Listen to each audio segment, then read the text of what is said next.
The movie Alien broke the mold. It not only gave us a mature science fiction story, but a terrifying horror experience. The movie was a critical and box office success, so of course, a sequel was on the way. But it wasn't until in the hands of James Cameron, yeah, Avatar guy, the movie came together. But rather than attempt to repeat the same formula, James Cameron took the sequel in a different direction, increasing the number of aliens, hence the title, and pitting them against a squad of badass space marines. Ellen Ripley would return, Jonesy the cat would sit this one out. This is Aliens.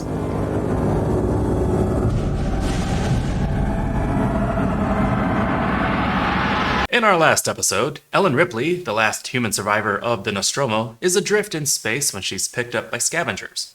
Didn't I tell you the cat would wind up in her pod? Cats do that.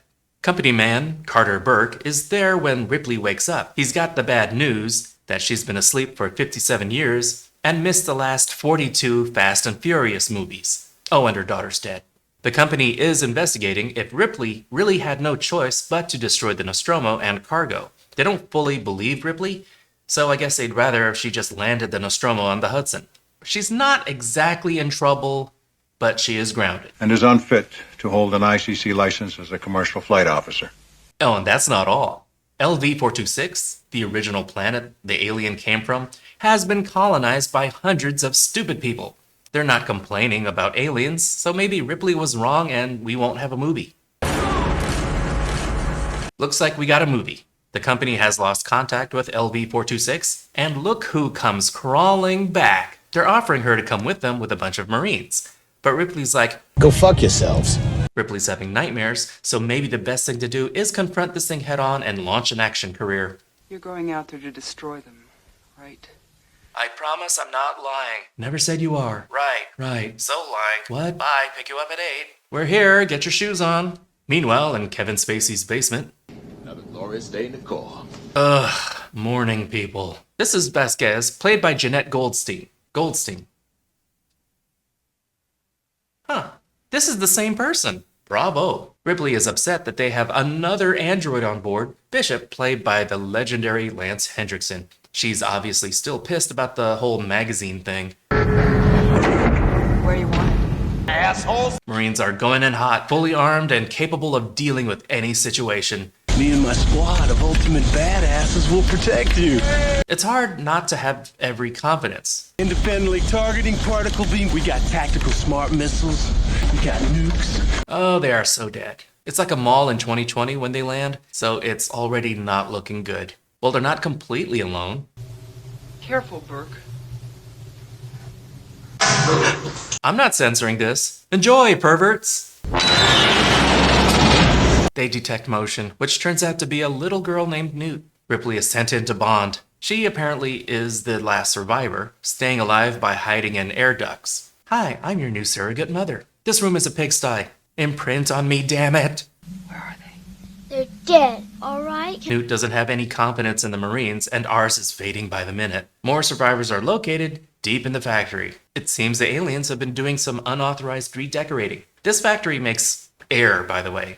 They're turning this hostile world into a nice Class M. The main thing to take away from this is this factory is powered by a big, fragile nuclear reactor. So the wet behind the ears Lieutenant Gorman makes the stunningly dumb decision to take away their ammo. I want you to collect magazines from everybody. Everyone complies, except for Vasquez and her fellow heavy gunner. Right on, Vaz. Yay, survivor! Oh no! No bullets, but they allow flamethrowers below the delicate nuclear reactor. In the first movie, we only had a single alien to deal with. Now we have at least 6. Too bad, this guy had all the bullets. Vasquez has them covered. Let's rock! But it's not enough to keep some of their team alive. The new guy's green is showing. He locks up, freezes, and is utterly useless at this point. Cavalry's coming, baby! Ripley takes the wheel and drives the personnel carrier to meet our guys. They escape, but suffer more casualties. Gorman is knocked out cold, no big loss, but this was an epic fail. Nothing left to do but leave and nuke this shit and go home. Say we take off and nuke the entire site from orbit. But an alien gets on the dropship and they lose their ride. Pull over, this is my stop. Well, they're out of luck. Most of their extra weapons are toast, so they hold up in the building. The plan for now is to barricade themselves and repopulate LV-426. Wait for help. Hicks gives Ripley a tracking device so he can avoid her when they're fighting. Ripley gives the tracking device to Newt so she can avoid her when they're fighting. The big foreshadowing question, where are all the eggs coming from? So who's laying these eggs? It must be something we haven't seen yet. Burke shows his corporate colors when he suggests taking some alien samples back home. Ripley is against it, of course. People are dead, Burke! The explosion damaged the reactor even more, so the whole place is going to explode in like 4 hours. But here's the thing. There's another dropship back at the mothership, but there's no crew up there to send it down. Nobody thought about leaving people behind to take care of the ship. Bad decisions all around. So the android is the only one qualified enough to pilot it down remotely. I'll go. But he has to do it from the antenna, which is far, and he has to die hard his way all the way to it. So while he's doing that, Ripley and Hicks bond over weapons. America. Hey, what'd I miss? Someone peed my pants. Any other movie, this would be a tender moment. Actually, anything's a tender moment with the right music.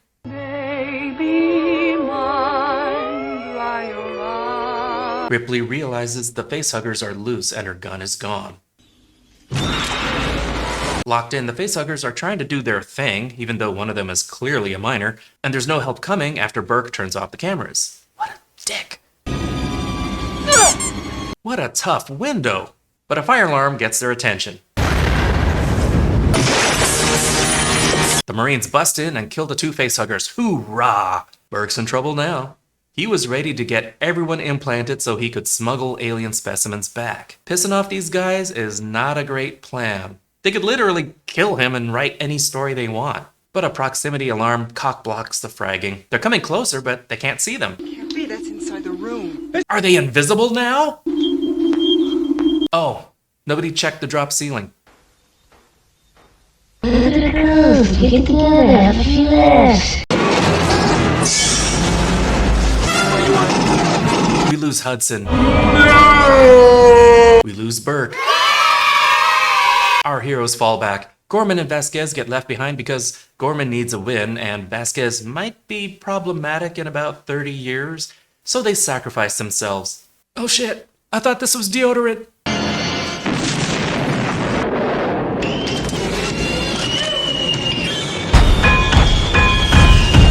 Well, screw that! On the way out, Hicks gets splooged and is seriously injured. I knew Ripley wasn't that attached. Oh wait, they are going after her. All right, Wedge, go for the power regulator on the North Tower. Keep it steady, I'm shooting up back here. Ripley gears up. Pulse rifle plus flamethrower plus duct tape equals the greatest sci-fi weapon since the lightsaber. Ripley goes in, following the tracker. Deeper and deeper she goes, meeting surprisingly little resistance until she finds the tracker minus Newt. Damn these cheap wristbands! Wait, I know that shrill scream. I think for a split second, Ripley was like, oh crap, now I gotta feed this kid. They wind up in a room with something pinching off eggs. Try not to stare, she's self-conscious enough about her ovipositor. Meet the Queen, the other star of the movie. Ripley threatens the eggs with fire, so the Queen is like, no, leave them be, let's be cool. Ripley ain't leaving this alone, so she murders her children. She scrambles more eggs than a skate park.